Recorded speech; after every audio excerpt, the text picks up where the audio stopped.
C'est la 22e édition, donc le tournoi il est bien placé sur le circuit depuis des années.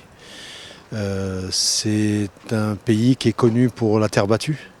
C'est une vraie tradition et les joueuses rencontrent ici des conditions extraordinaires pour pouvoir s'entraîner, préparer Roland-Garros qui arrive la semaine prochaine. Donc c'est vraiment la semaine idéale pour elles.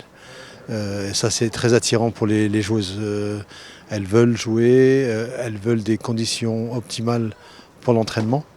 Et donc c'est important pour elles d'être dans un club où pratiquement l'avantage aussi c'est que tout est assez proche. On a un staff d'accueil, des cadeaux qui sont personnalisés pour chaque joueuse. On a beaucoup de petites attentions qui sont données aux joueuses, qui font qu'elles se rappellent et qu'elles passent le mot à d'autres joueuses. C'est pour ça qu'on arrive à attirer chaque année des nouvelles joueuses, des anciennes comme Martina Trevisan qui a gagné il y a 2 ans, comme Bronzetti qui a gagné l'année dernière, comme Tomljanovic qui était en finale il y a quelques années. Elles reviennent, elles connaissent les conditions. Elles sont très à l'aise et l'ambiance est très familiale et elles aiment beaucoup ça. Pouvez-vous nous parler des préparatifs et des nouveautés pour cette 22e édition du Grand Prix de l'Al Meriem qui se tient actuellement au Tennis Club des Cheminots? Les préparatifs ont commencé déjà depuis le mois de février. Donc on a dû s'accorder avec les nouvelles directives du cahier des charges de la WTA. Chaque année, le cahier des charges est différent, il grossit de plus en plus. Et on constate qu'on a dû faire des gros investissements pour faire de l'éclairage sur le cours numéro 2. On a créé des nouvelles salles, notamment pour la psychologue de la WTA. Ce qu'il faut savoir, c'est que la WTA vient avec un staff de 15 personnes ici, sans parler de la WTA Média, qui aussi sont une dizaine de personnes. Donc ça fait beaucoup d'espace qu'il faut équiper et mettre aux normes pour pouvoir abriter un tournoi de WTA 250 comme ça. Donc ça c'est les grands préparatifs qu'il y a eu.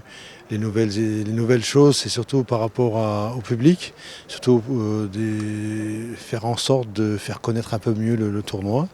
On a fait un terrain de mini-tennis au niveau de la gare de Rabat Egdal, donc comme ça pour que les passants puissent venir jouer et prendre des renseignements sur le tournoi. Donc ça fait un peu d'animation en dehors du tournoi. Comment évaluez-vous la participation des 3 joueuses marocaines cette année et quelles sont vos attentes quant à leur performance dans cette compétition? Alors c'est vrai que jusqu'à présent les joueuses marocaines manquaient beaucoup d'expérience, elles étaient encore juniors. Là, pour 2 d'entre elles, elles commencent sur le circuit professionnel. Ayel Aouni a déjà gagné 2 tournois chez les professionnels, 2 tournois de 15 000 $. Alors c'est sûr que le Grand Prix de Son Altesse Royale, la Princesse Al Meriem, c'est un autre niveau. Mais elles commencent à avoir déjà des premiers réflexes dans le circuit professionnel dames. Ça n'a rien à voir avec les juniors. Donc je trouve qu'elles ont fait la transition de junior à senior vraiment facilement. Il y a beaucoup de jeunes juniors qui jouent bien en junior mais qui n'arrivent pas du tout au niveau senior. Et là on voit que Yasmine Qbej, Ayel Aouni, Yasmine Qbej est quand même 500e mondiale alors qu'elle a commencé professionnelle que l'année dernière. Donc vraiment, je sens qu'elles ont pris un peu plus de maturité et qu'elles... après, il faut voir le tirage au sort. C'est vrai que ce n'est pas du tout le niveau dans lequel elles jouent d'habitude, mais le fait de venir au Grand Prix Al Meriem avec déjà un peu d'expérience sur le circuit professionnel dames, en n'étant plus dans l'esprit junior, c'est déjà un premier cap. Maintenant, il faut monter une autre marche qui est un peu plus importante parce que c'est un autre niveau. C'est physiquement, les joueuses, elles frappent beaucoup plus fort. Donc, il y a du travail à faire, mais je trouve qu'elles ont fait leur première marche sur le circuit déjà, elles ont réussi. Maintenant, en fonction du tirage au sort, elles peuvent essayer d'accéder à un 2e tour, ce serait extraordinaire. Continuons sur les joueuses marocaines. À votre avis, quelles sont les raisons pour lesquelles une joueuse marocaine n'a pas encore remporté ce titre? Les raisons, c'est un peu comme pour le sport marocain en général. C'est qu'on a de très bons sportifs en général à l'âge de 13-14 ans. Ils sont les meilleurs en Afrique dans plusieurs disciplines. Au tennis, on est les meilleurs en Afrique à 14 ans, 16 ans. Ça, il n'y a plus de doute.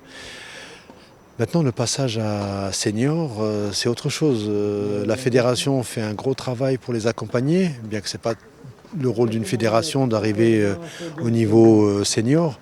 La fédération est là pour encourager jusqu'à junior, jusqu'à 18 ans. Après, mais la fédération reste en contact avec ces jeunes, surtout pour les premières années seniors.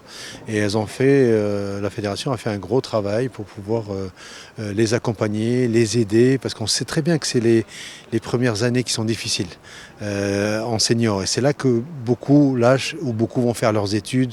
On a beaucoup de jeunes qui sont partis aux États-Unis et qui ont fait de l'université plutôt que le tennis. Donc l'idée, c'était de vraiment les garder motivés, accompagnés, assistés sur les premières années de senior. Et ensuite, après, c'est les joueuses qui y arrivent ou qui n'y arrivent pas. Donc c'est pas... Mais c'est déjà un gros travail qui est fait. Les gens ne s'en rendent pas compte, mais on peut être très bon en junior, mais être pas très bon en senior, et parce qu'il manque un accompagnement. Parce que c'est comme un poisson qui arrive, qu'on a sorti d'un bassin et qu'on amène dans la mer.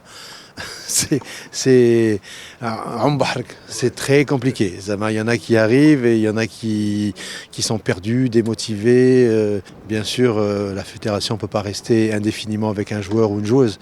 L'idée, c'était de vraiment, ces années cruciales, d'être là, d'être présent, les accompagner dans le grand bain quand elles vont rentrer, et ensuite, espérons qu'elles arriveront de par leur capacité elles-mêmes, hein, parce que il n'y a pas beaucoup dans le monde des fédérations qui accompagnent des joueuses et des joueurs comme ça. Donc c'est pour ça qu'on a perdu beaucoup de talent. On a perdu beaucoup de talent parce que justement le passage à senior ne s'est pas très bien fait. Et on espère que ces 3 pépites qu'on a puissent être aidées, et une fois qu'elles ont été bien aidées, qu'elles continuent de leurs propres ailes.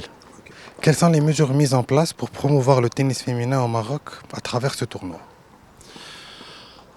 Oh, il y a beaucoup d'initiatives.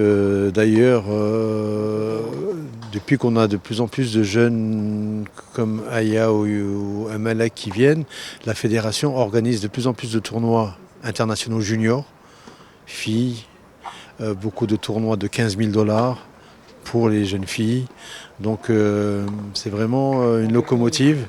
On a eu des championnes comme Bahia Mouhtassine à l'époque, qui a quand même qui est arrivée à la 160e place mondiale, mais elle était un peu toute seule. Donc l'avantage aussi, ce que fait la fédération, c'est qu'elle essaie de garder une cohésion, une équipe. Parce que c'est vrai que c'est très individuel le sport en général.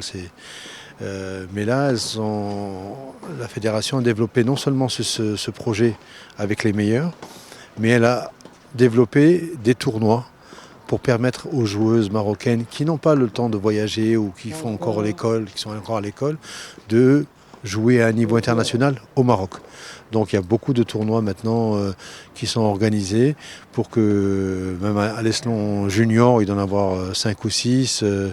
À l'échelon 15 000 $, donc la première étape, il y en a 3 ou 4. Maintenant les challengers vont arriver. Donc il y a beaucoup de choses qui sont faites pour accompagner directement les joueuses, mais aussi pour organiser. Donc c'est financé par la fédération pour organiser les tournois, pour que les jeunes puissent connaître un peu le niveau international dans les âges 16 et 18 et adultes. Quels sont vos objectifs à long terme pour le Grand Prix de l'Al Meriem et comment envisagez-vous de faire évoluer cet événement dans les années à venir? Les objectifs, c'est de monter en qualité, de plus en plus, être toujours à la hauteur des demandes de la WTA. Déjà, ça, c'est un gros travail.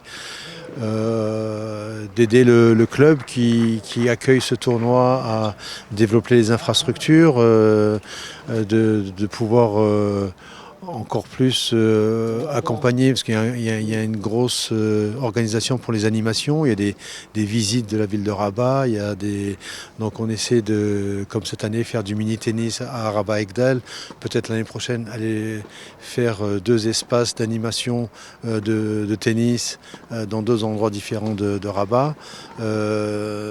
Donc c'est beaucoup plus dans le côté infrastructure et faire connaître encore plus le tournoi à l'étranger, faire venir plus de bonnes joueuses et surtout faire en sorte que les joueuses marocaines soient à l'aise et qu'elles aient un tournoi dont elles peuvent être fières.